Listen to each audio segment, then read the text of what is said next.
Hello everybody and welcome back to the channel. As I'm sure you're all aware, Age of Calamity is releasing in less than a week, and before it comes out I just wanted to make a short video covering some of my thoughts on what we have so far and what I hope to see later. So first I'm going to cover a lot of the story we have so far and how it could play into the rest of the game, and after that I'm going to cover the actual game and how it works so far, and just my general thoughts on it. Don't expect much knowledge structure though, because this is basically just a discussion where I will share my thoughts. And just to let you know, I will be discussing spoilers and leaks in this video, so if you want to save yourself for this when the game releases, don't worry, I will put timestamps to skip past the spoilers. I'm super excited for this game and absolutely cannot wait for its release, so without further ado, let's get in the video.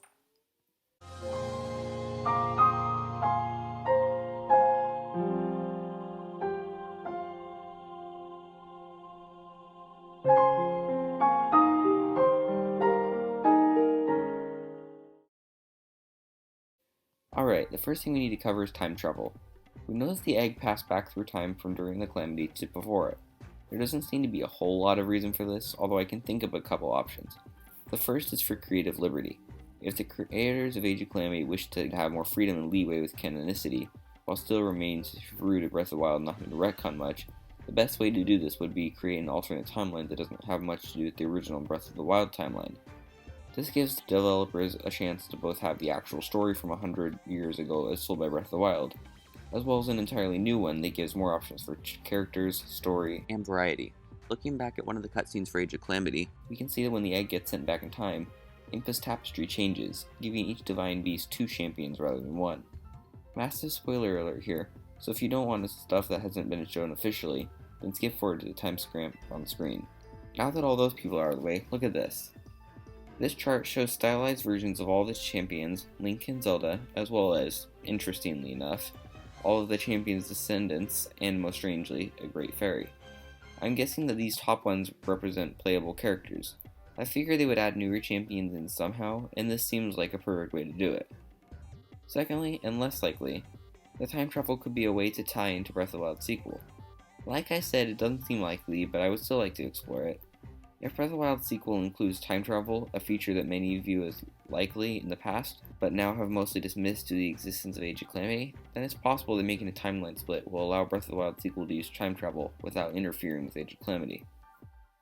Second, I want to look at the villains of the game.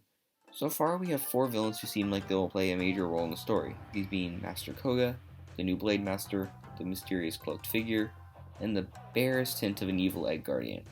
I sincerely hope that Master Koga is better than his appearance within Breath of the Wild, but based on his appearances in the latest trailers and his just overall goofiness, I'm not so sure. As for the rest of the new bosses, we don't really have a lot of information on them.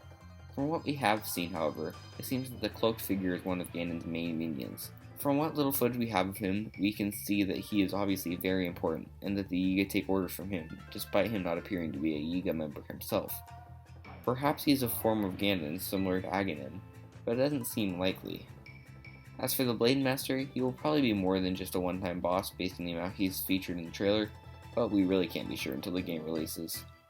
The evil Egg Guardian has had about 2 seconds on the screen, but I have a little theory about its existence. I believe that in the past that we see in the opening cutscene, the Egg Guardian was evil. When Zelda used her divine powers in the cutscene, she purified the Egg Guardian. That's why we see the same divine light that Zelda uses come from her study as well. Likely the Egg Guardian was just locked in the box when Ganon infected it, so it couldn't escape until it fell off the shelf. When it went back in time, it went back to before they had discovered it in the original timeline. I know it's not much of a theory, but we don't really have any info on it, so I'm just speculating at this point. Now that I've talked a bit about the characters and story elements that we've seen so far, I want to look at the actual gameplay and hardware. One thing that I particularly like is the fact that you can change clothing similar to Breath of the Wild, at least so far for Link. Hopefully everybody will get clothing changes and styles like that. As for the actual gameplay, it's really smooth. I haven't played the original Hyrule Warriors, so you guys will have to tell me in the comments how it compares to the original. My favorite character to play so far is definitely Link, but Impa and Zelda are very fun as well. The actual game runs pretty smooth, but frame rates are not uncommon unfortunately. Hopefully there will be a couple patches added to help with that between the demo and actual launch. But the 2 battles we have fought so far were really interesting, although the second one was definitely my favorite. Destroying the Guardian by taking the baby Guardian to the other ones was super fun. I did see some people kill the Guardian without actually activating the other Guardians, which is actually really cool. I haven't yet tried out the 2-player mode, but from what I have seen online, it seems like a lot of fun, and I will definitely be doing it soon. We also have a little footage of the Divine Beasts fighting, and from what we can see, they all seem very unique and fun to play. We see Vomito shooting lasers at a horde of enemies on the ground, Varuta demolishing a Guardian with ice and then freezing a massive horde of the Goblins, Varudanya destroying a group of Guardians and then smashing Death Mountain, apparently to destroy a group of enemies. We also see Von Naboris charging a structure, and while it's not explicitly stated, I believe this is the Yiga stronghold. We see the structures are located in a canyon with an open entrance to the desert, and there are a bunch of talismans hanging from the ropes along the canyon walls. Honestly, a Yiga destroying mission in the Gerudo Desert would be really fun, in my opinion. I've also seen online a few people mention that this could be the Gerudo Fortress from Ocarina of Time, or at least very similar, as some of the footage we see seems to have very similarly shaped buildings. Anyways, I don't know how much the Divine Beasts will be playable, but hopefully we'll get them for at least a couple missions. I am a little worried about the character roster though. Alright, quick spoilers again. If the leaked chart was correct, then there are only 11 playable characters as well as the Divine Beasts. Hey, so I'm coming from editing now, and now that I've had a little bit more time to look at the chart, I realized there were actually quite a few things that I missed. First off, the Divine Beasts do in fact have their own icons, and there are a few more characters than I originally thought. You can actually see Hestu, King Rome, what appears to be Monk Mascotia, and a Yiga maybe? I'm not entirely sure what that one is, but the Yiga logo does appear to be on the mask. There's also a Ganon or Blight icon, but I'm not entirely sure what that's about.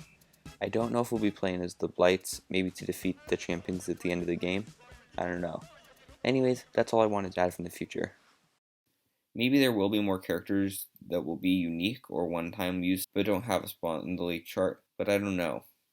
I also want to know who will be playing as in some certain scenarios, like the Akala Citadel, because as far as we know, the champions have all left and gone to their Divine Beasts, and Link and Zelda were heading towards the castle. So, I don't know who we'll be playing as during that battle, or even if we will be playing during that battle in the main story, but I seriously hope that we end up playing there. One last thing I would like to talk about is the ruins. If I remember correctly, Hyrule Gamer made a video about the Egg Guardian and its potential role in the storyline. I believe he actually mentioned that it could expand the powers of the Sheikah Slate, and it appears that he was right about that. I think it's really cool that they gave a reason for why the Sheikah Slate can do everything it can in the Age of Calamity and split among all the different characters. I know it was a big concern from everyone among the community that everyone could use it. I am wondering though whether the egg will basically just do that, or have a much larger role in the story. So far it seems like we'll have a pretty big role, but I guess we'll just have to wait and see.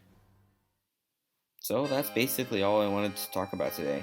This is my first time doing a discussion-based video like this, so I hope you enjoyed it. If you have any thoughts that you want to share, then be sure to put those down in my comment section. If you enjoyed the video, then be sure to like and subscribe and check out some of my other stuff. Also check out my Twitter and Instagram for updates on videos and just things like that. I hope you guys are as excited for this game as I am, and on that note, I've been Triforce Truths, and I'm out.